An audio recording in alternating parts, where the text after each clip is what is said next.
Bismillahirrahmanirrahim. Assalamualaikum warahmatullahi wabarakatuh. Dulu ketika sahabat punya imam yang lama sekali kalau sholat, sehingga si sahabat yang satu yang petani ini mufarokoh itu memisahkan diri, kemudian imamnya diselip. Itu boleh memang dalam fikih, kamu niat mufarokoh dulu. Mufarokoh itu niat bahwa kamu memutus hubungan dengan imam, kemudian meneruskan sholat sendiri.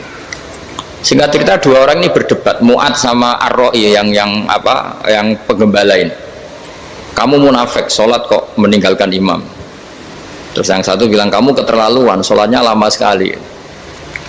Singkat cerita, dua orang ini lapor ke Rasulullah SAW. Uniknya Nabi itu membenarkan yang petani tadi. Kamu Mu'ad jadi masalah. Agama ini tidak boleh jadi problem. Kalau kamu ngimami orang, jangan lama-lama. Di situ ada ibu-ibu yang ditunggui anaknya yang sedang menyusu, banyak petani yang nunggu macam-macam. Kayak pegawai POM ya ditunggu shift temannya, pegawai Indomaret juga gitu, apalagi Grab mungkin ditunggu penumpangnya macam-macam. Sehingga kebaikannya teman-teman yang kerja serabutan begini juga bergantung kebaikan imam tadi. Kalau sholat itu tidak boleh lama-lama, apalagi wiridan, sholatnya aja nggak boleh lama-lama, apalagi wiridannya. Nah, kadang-kadang orang ngira kebaikan tuh nggak ada sempritnya, ada juga. Sholat tuh ya disemprit sama Nabi, kalau terlalu lama juga disalahkan, karena nanti agama ini menjadi apa? Menjadi problematika. Nah, termasuk kebaikan kita ketika membolehkan ya, atau mentoleransi atau mendukung pekerjaan mulai Grab dan lain-lain adalah agama ini rahmatan lil alamin. Dulu ada seorang sahabat tanya, ya Rasulullah, boleh enggak kita ngegeng di perapatan gitu?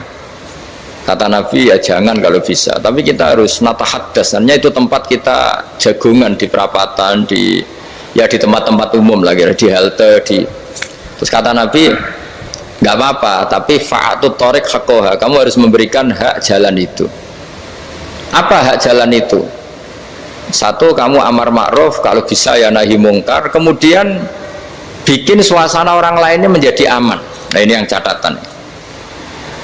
Kalau hitung saja, yang ikut Grab itu berapa ribu? Nah, ini tuh energi besar kalau di atas 100 ribu. Hitung ya teman-teman di Grab, 100 ribu. 100 ribu ini kalau soleh semua, atau setengah soleh lah, kalau soleh banget keberatan dia soleh, setengah soleh. Itu tuh ada, ini sudah saya pikir, ada kebaikan yang menyebar di seluruh Nusantara yang berjumlah 100 ribu. Ini luar biasa. Ada kecelakaan, dia menolong pertama, ada pemerkosaan, menolong pertama, mungkin ada pencurian, ada apa. Maka kata Nabi, kamu kalau harus di jalan itu kamu berkontribusi amar ma'ruf nahi mungkar. Saya sering ke Jogja karena saya mulai 98 di Jogja, ya sering di terminal malam-malam. Saya ketika kecil itu sering diceritain, orang nggak berani ke terminal ini banyak preman, nggak boleh ke terminal ini karena banyak preman. Ya mulai dari Sumatera, Jawa, hampir seluruh Indonesia. Kalau jam sekian sampai sekian sudah nggak berani karena banyak apa? Preman. Itu uniknya, preman-preman itu selain dulu ditangani tentara dan polisi, itu urusan negara ya kali itu, dan kita ngapresiasi. Itu hilangnya yang permanen itu bukan saja ditangani ABRI dan polisi, TNI dan polisi, tapi ditangani kultur. Banyak mulai orang soleh, santri dagangan di situ, ada ojek mangkal di situ, supir taksi mangkal di situ. Terus di sini orang-orang soleh yang menghalau ketika ada perempuan digoda atau perempuan dicopet atau apa. Terus lama-lama jadi kultur bahwa kebaikan ini dominan. Setelah kebaikan dominan ini otomatis menyingkir sedikit demi sedikit. Jadi selain negara ini harus melakukan sesuatu yang seharusnya, yaitu menjaga masyarakat dari kriminalitas, sebetulnya yang paling awet dan paling mudah dilakukan itu tadi, kebaikan harus menjadi kultur bersama. Sehingga kalau terminal kemudian ada mbak-mbak jilbaban yang dagang, terus pak-paknya soleh, ada musola yang hidup, ojeknya juga gitu, terus supir taksinya, lalu kebaikan ini menjadi nilai bersama. Saking jadi nilai bersama, ibu-ibu yang takut atas dirinya, nggak ngojek kecuali pak ini karena terkenal amanah, nggak naksi kecuali pak ini karena terkenal amanah. Dan kita Indonesia itu ingin seperti itu, sehingga amanah ini menjadi nilai bersama dan otomatis menjadi keamanan bersama. Cara wong Jawa itu tego nitipno anake karena dijamin aman, tego nitipkan istrinya juga karena dijamin aman. Nah, kalau kebaikan ini juga menjadi satu nilai jual dan kita bisa mengawal secara serius, itu alhamdulillah betul. Nah, dimulai dari mana? Satu, mental kita takwa. Kedua, sistem sosial, bahwa kita terkoneksi oleh indukan ya, juga terkoneksi oleh kepolisian. Maksudnya karena kita terdaftar, kalau ada anak hilang kan tinggal ini yang bawa wahyu misalnya. Nah, jadi saya mohon, semohon-mohonnya, kebaikan ini harus jadi nilai bersama. Setelah terminal itu banyak orang baik, otomatis yang ini tuh menyingkir itu. Akhirnya apa? Nanti yang bos-bosnya toko itu ya hanya nitipkan sama orang soleh, yang mau nge-grab juga hanya titip sama yang soleh, begitu seterusnya, sehingga jadi siklus kebaikan yang bersama. Nah, ini yang dimaksud Quran, wa tamiru bainakum bima'ruf. Iktimar itu namanya urusan bersama ya, saya ulang lagi ya. Jadi orang Arab kalau bilang iktimar itu urusan bersama, sehingga bahasa Arabnya konferensi besar itu kalau di NU disebut apa? Muktamar. Muktamar itu menjadikan urusan publik dirembuk, itu namanya apa? Muktamar. Nah, di antara kebaikan yang diinginkan Islam itu wa'tamiru bainakum bima'ruf. Urusan kebaikan ini menjadi urusan apa? Bersama. Ya, saya contoh itu kecil saja, itu mesti dikandani sama orang-orang tua, jangan di terminal ini sampai jam ini, jangan di perapatan ini ketika sudah jam begini. Tapi barokahnya orang soleh bertebaran di mana-mana itu. Yang tukang grab ya di mana-mana, yang penjaga toko ya banyak yang soleh, yang ngojek, yang macam. Sehingga di terminal itu nyari tempat sholat ya gampang, cari tempat duduk ya gampang, nyari orang amanah ya gampang. Bahkan lama-lama yang nggak amanah ini nggak laku. Dan ini yang kita inginkan. Dan ketika nggak laku, akhirnya dia kalau ingin laku harus amanah, atau ingin laku harus tobat. Nah, agama ini urusan bersama, sehingga Allah mengistilahkan wa tamiru bainakum bima'ruf. Jadikan kebaikan ini urusan bersama. Sehingga karena ini urusan bersama, ketika kita jadi kiai juga harus, kalau misalnya tadi ada Gojek kok makmum, atau Grab kok makmum, atau supir bis kok makmum, kiainya harus cepat sholatnya. Jangan baca surat Baqarah, nanti diomel-omelin apa penumpangnya. Begitu juga ibu-ibu menyempatkan jamaah, waktunya tidak lama, di rumah sudah ditunggu anaknya yang masih menyusu. Makanya Nabi ngendikan idza amma ahadukum as-sholata falyukhaffif. Kalau kamu jadi imam, sholatnya harus relatif cepat. Fa inna fihim ad-dhaif badal hajat. Di antara makmum itu yang banyak punya urusan. Selain ada yang lemah, ada yang punya banyak urusan.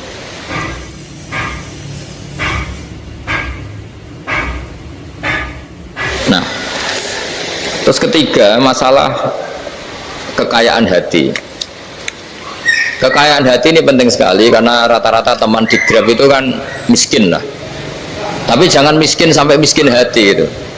Bahwa kamu nyari nafkah itu sudah ibadah, berkelana di dunia Allah juga ibadah, menyaksikan macam-macamnya orang itu juga ibadah. Bahkan menambah khazanah ilmu. Di antara warisan ilmu yang kita dapatkan dari Rasulullah SAW, misalnya kamu jalan-jalan, punya kaki dua, punya tangan dua. Gara-gara jalan-jalan sering ngerti orang yang buntung. Alhamdulillah meskipun saya hanya Grab masih punya kaki utuh. Terus ketemu orang buta ya gitu. Alhamdulillah ladzi afani mimma btalaka bih. Alhamdulillah saya terselamatkan dari seperti itu. Sehingga melihat orang maksiat juga gitu. Saya meskipun gini terselamatkan dari tempat maksiat, sehingga hidup itu tidak nelongso gitu. Ada nilai lebih yang kita punyai. Jadi di antara kebaikan Islam adalah orang disuruh ingat sisi nikmat. Nah, kalau nikmat itu sudah ada semua, kata Imam Ghazali, nikmat hidup. Kata Imam Ghazali, jika nggak ada kenikmatan yang Anda punyai, kamu datang ke kuburan. Disuruh datang ke kuburan.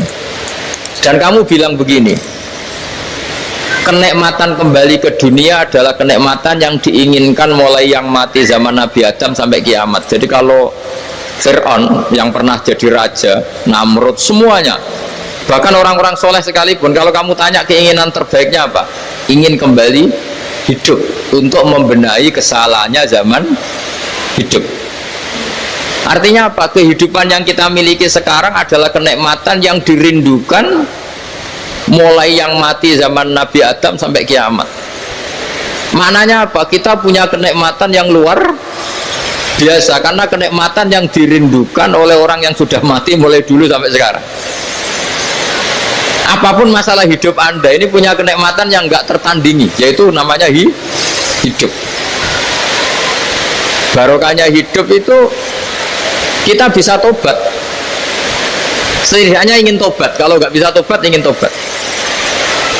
Makanya di Indonesia itu banyak nyuwun sewu, banyak maling yang anaknya itu soleh. Karena kalau ngandani anaknya tetap gini, wes le bapak tok sing lakoni kowe ojo. Bapak tok yang alami ini kamu jangan. Banyak di Indonesia orang nggak bisa baca Quran, anaknya hafid. Karena setiap bodoh itu tidak diwariskan. Wes le bapak tok sing bodoh kowe ojo bodoh. Mungkin teman-teman di Grab juga gitu, wes bapak tok cong sing nasib ngene kowe ojo. Jadi kebaikan begini itu akan terus-menerus diwariskan. Sehingga banyak orang tidak tamat SD anaknya dosen, nggak tamat SMP anaknya dekan.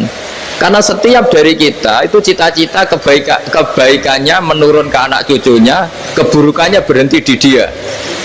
Cara wong Jawa itu bapak tok sing nglakoni.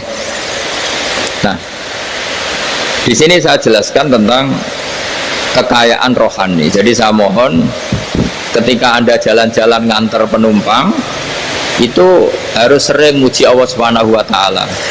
Ya, saya bacakan ayatnya, at-taibunal abidunal hamidun. Orang baik itu yang tobat, yang ahli ibadah. Di antara definisinya itu as-saihun, yang sering jalan-jalan. Siyaka itu jalan-jalan. Jadi orang paling bejo sak dunia itu sampai harus jalan-jalan ibadah dapat uang. Tapi syaratnya ibadah. Sekali tidak ibadah dapatnya masalah kan? Sering gonjekkan orang cantik terus ingat istrinya tidak cantik. Sering gonjekkan orang yang sopan, yang santun terus ingat andekan ini istri saya di rumah rewel gitu. Jadi kalau kamu tidak taat itu adanya penyesalan. Di lampu merah ada orang naik Ferrari, naik Alphard, sementara kamu di rumah hanya mobil butut, kadang malah tidak punya mobil. Jadi kekayaan rohani itu dimulai dari mana? Dimulai dari taat. Cara berpikir itu taat, bukan maksiat. Sekali Anda cara berpikir maksiat, maka adanya hanya penyesalan. Semakin pengalaman di luar, semakin penyesalan. Karena di luar sana banyak orang yang dapat nikmat yang lebih dari Anda. Tapi sekali Anda taat, kamu akan mensyukuri apa yang Anda miliki dan tidak pernah ingin sama yang dimiliki orang lain. Sehingga orang-orang yang sering pergi itu sama Allah dipuji. Jadi tidak ada nabi kecuali diantara ibadahnya itu jalan-jalan, fasiru fil ardi. Sehingga semua nabi itu mesti pernah melakukan perjalanan internasional. Rasulullah Muhammad SAW pernah jalan-jalan sampai ke Syam, padahal beliau orang Mekah. Nabi Ibrahim yang orang Syam pernah perjalanan sampai ke Mekah. Karena diantara kearifan itu ya dimulai dari apa? Jalan-jalan tadi. Kamu ngerti orang yang macam-macam. Makanya di antara kebaikan umatku kata Nabi itu siyahafil ard, sering berkelana.